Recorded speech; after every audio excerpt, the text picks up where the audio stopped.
दादाजी, आप दादी से हमेशा लड़ाई क्यों करते रहते हैं? इससे दादी बहुत परेशान हो जाती है। मासूमियत भरी नजरों से चिंटू अपने दादाजी से पूछा, अरे बेटा चिंटू, तुम्हारी दादी को तो आदत हो गई है मुझसे लड़ाई करने की। तुम इन सब बातों पर ध्यान मत दो बेटा, दादाजी ने चिंटू से कहा। दादाजी, आप ऐसा क्यों करते हैं? दादी तो हंसकर आपकी बातों को टाल देती है, लेकिन मुझे मालूम है कि उनको भी बुरा लगता है। सही कहा ना मैंने? चिंटू ने फिर से प्रश्न किया। हाँ बेटा, तुम बिल्कुल सही कह रहे हो, लेकिन तुम्हारी दादी मुझ पर गुस्सा करे, मुझसे बोलती रहे, इसलिए ही मैं ऐसा किया करता हूँ, दादाजी ने उत्तर दिया। तो इसका मतलब यह हुआ दादाजी कि आप यह सब कुछ जानबूझकर करते हैं? चिंटू ने कहा। हाँ बेटा, यहाँ पर आकर बैठो, मैं सब कुछ बताता हूँ। तुम तो जानते ही हो कि इस शहर में आने से पहले हम गांव में ही रहते थे। वहाँ तो इस शहर जैसा जीवन नहीं था, लेकिन हम दोनों अपने प्यार के सहारे अपना जीवन अच्छे से काट रहे थे। मैं किसान था, खेती करके जब घर आता तब तुम्हारी दादी अपने हाथों की चाय तैयार करके रखती थी।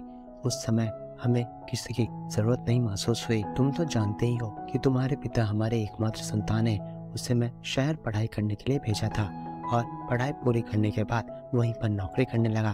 फिर तुम्हारे पापा हमसे बिना पूछे यहाँ पर शादी कर ली। जब मैंने ये सब सुना तो मुझे गहरा सदमा लगा था। तुम्हारे पिता को हमने बहुत परिश्रम करके पढ़ाया, उसकी हर इच्छा को हमने पूरा किया, लेकिन अपने बेटे की शादी हम अपनी मर्जी से नहीं कर पाए। इसी का मुझे बहुत दुख था। तुम्हारी दादी ने तुम्हारे पिता को माफ कर दिया, लेकिन मैं तुम्हारे पिता को कभी माफ नहीं कर पाया।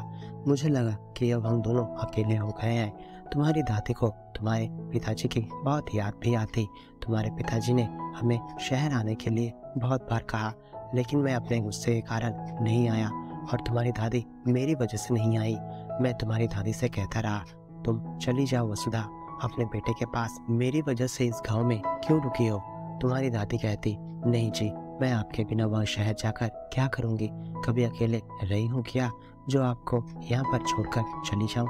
मुझे एक समय लगता कि मैं बहुत स्वार्थी हो गया हूँ। बेटा मुझे बुलाता है पर फिर भी मैं नहीं जाता, मेरी वजह से वसुधा नहीं जाती।